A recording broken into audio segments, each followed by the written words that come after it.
Okay, so today we're determining if our data is independent. Okay, there's two ways to prove that probabilities are independent.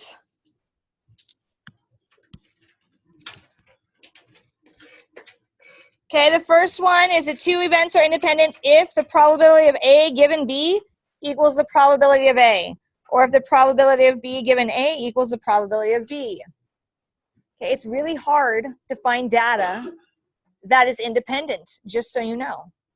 Okay, lots of things have connections somehow. Like I was really trying to find some data that was independent. And I had to Google a bunch of stuff and everything, right? I don't know what it was like, left-handedness. Left-handedness has a lot of dependencies here. You know that more males are left-handed than females? Okay, it matters. They're connected through race as well. It was like all this stuff was connected to being left-handed, just so you know. So all this left-handedness was not independent. So most of our data is not going to be independent. But we can test, because that's a really big thing. They want to see, especially like when we're dealing with statistics with like cancers. What causes cancers? Are they dependent? Are they connected to each other? So they would do these tests of independence to see if it's connected, if it's like a cause and effect, or at least related somehow. So this is how they can do it. Okay. Or you could have the probability of A and B equals the probability of A times B. Two events are independent if these two things are equal.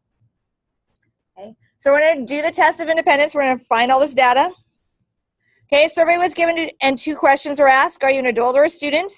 And what is your favorite service for watching TV? So you found all the totals. Okay, please help me out if I add incorrectly, because that will make everything all messed up if I don't add well. So this is 190, right? This is 125. 129, is this right? 79. 136. Is that 40? Someone total that all up for me. And then someone total all the adults up for me and all the students. 348.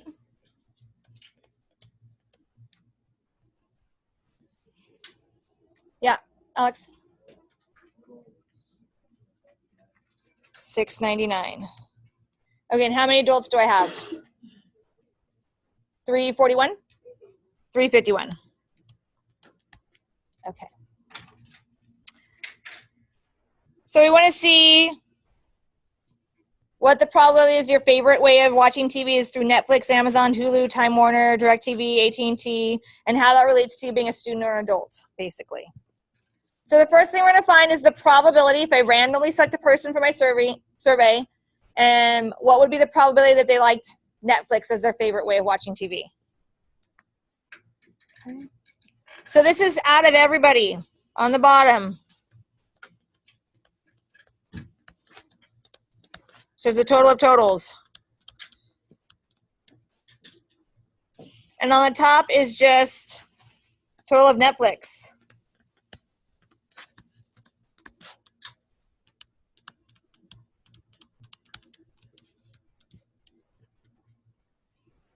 So we have 699.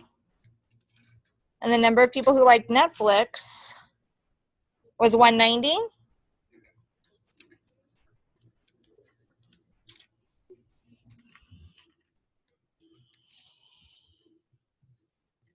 So I'm going to divide that. 0.27 what? 1. Okay, does the 1 make the 7 move up? No, so it's just going to move your decimal over twice and be 27%. Any questions over that? Okay, please find the probability that they are a student. That my randomly selected person is a student.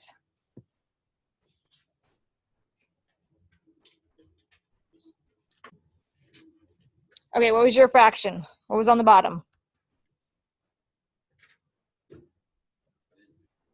Okay.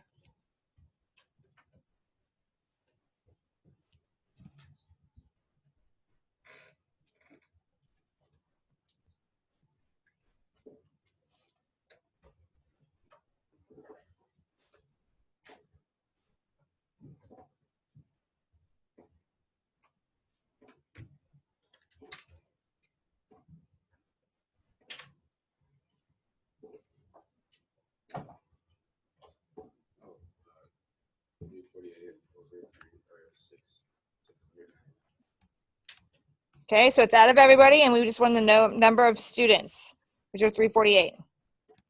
Perfect. What percent did that give you?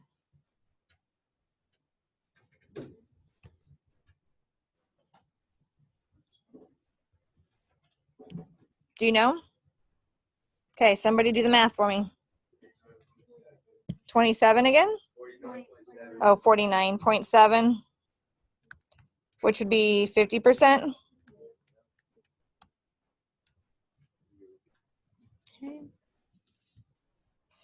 Okay, then our Netflix, and given they're a student. Remember, you're only going to be looking at these people.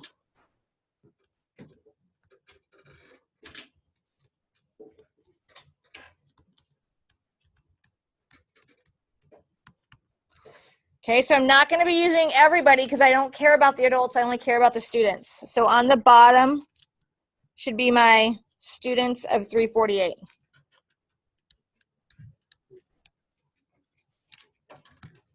Then on the top is the intersection of Netflix and students.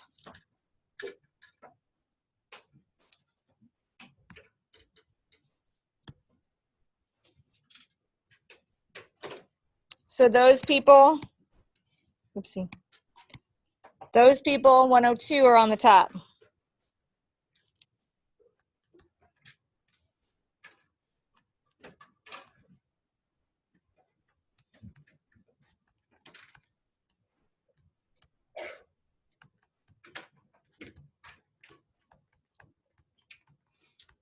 Okay, that's what those people are, the intersection of students and Netflix. Then you divide it.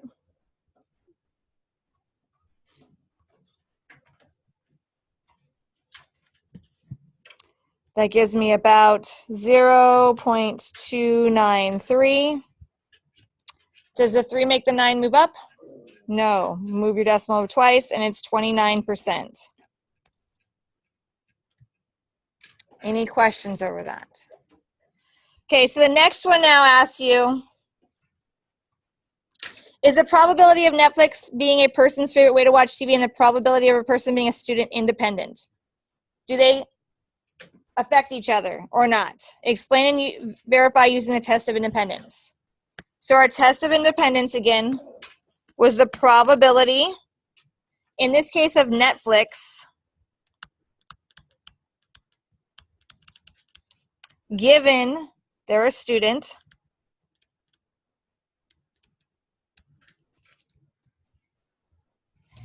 is that equal to the probability of Netflix?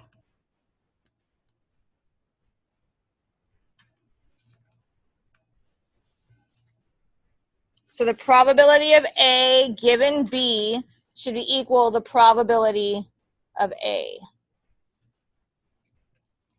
So let's look at that. So this was 29%. Should equal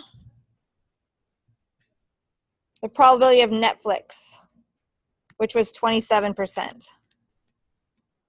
Are they equal? No, they're not independent.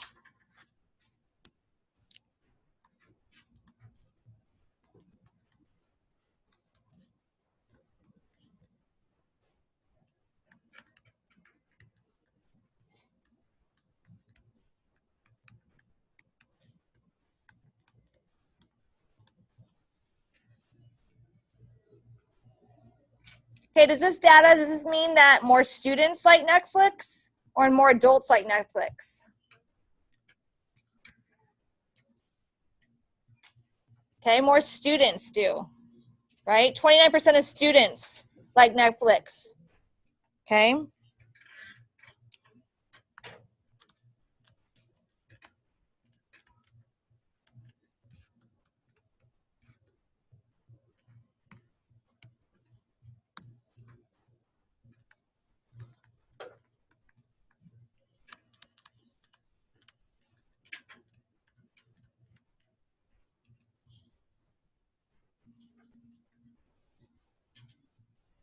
Any questions over that?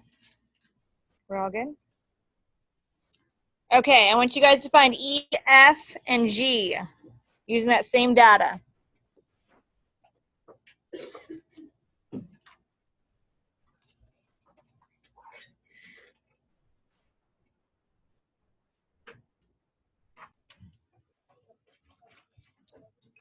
So the probability of Amazon was 125 divided by 669, which gave us about 18%. Then the probability of adults was 351 divided by 669, which gave us a probability of about 50%.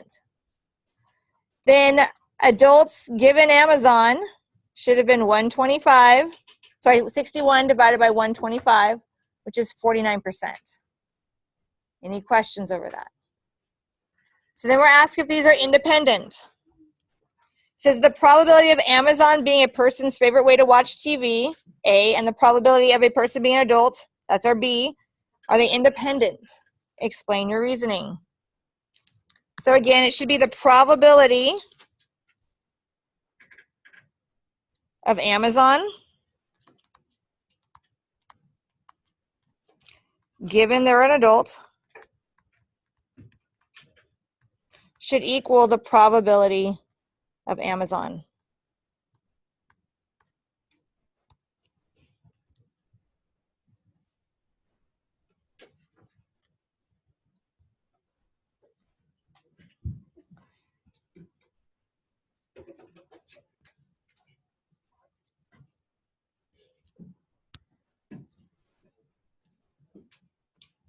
Oh, that's not what I found here, right? Or let's switch this. Even though they gave me Amazon being A.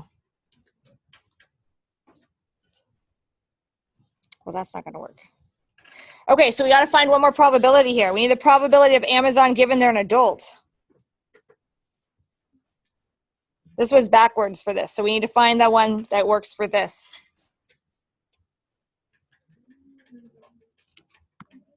So this is going to be, how many adults were there? How many adults total? 351. And how many of them liked Amazon? 61.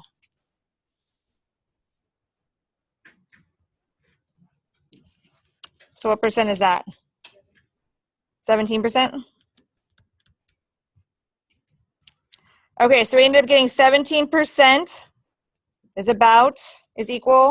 that equal to? What's our probability of Amazon? 18. Are they equal? No.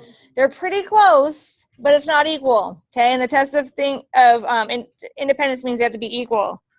So they're going to say no.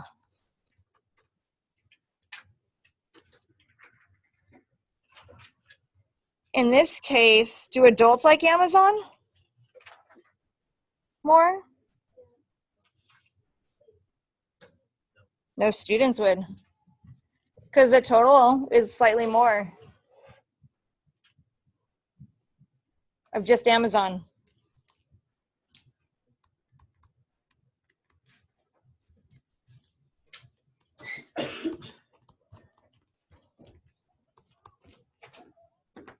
Thank you.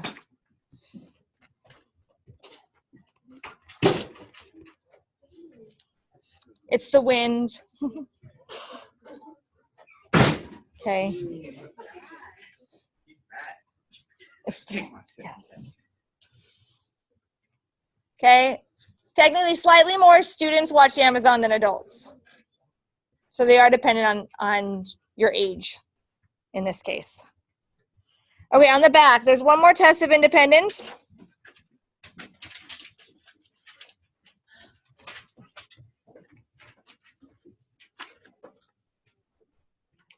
Okay, so if you want to go back to the beginning, our notes.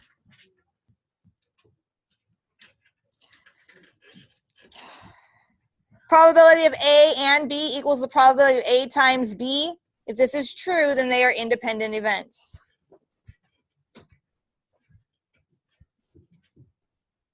Okay, so the probability of A and B is 2 over 3. That should equal 4 over 5 times 5 over 6. Let's see if it does. You're going to multiply straight across. We're going to get 2 over 3 equals 20 over 30.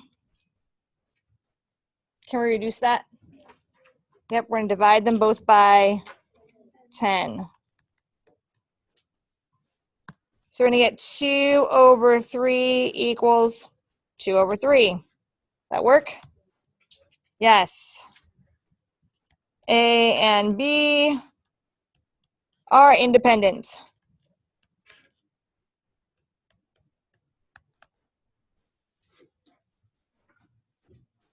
Any questions over that? Okay. This one. Okay, the probability of A and B is 7 over 8. Probability A is 3/4 and probability B is 1/6. So, does 7 over 8 equal 3 over 4 times 1 over 6? Let's multiply across. 7 over 8 equals 3 over 24. Can we reduce this? Yeah. Yes. What are we going to divide them both by? 3. So 7 over 8 equals 3 divided by 3 is 1. And 24 divided by 3 is 8. Does 7 over 8 equal 1 over 8? No.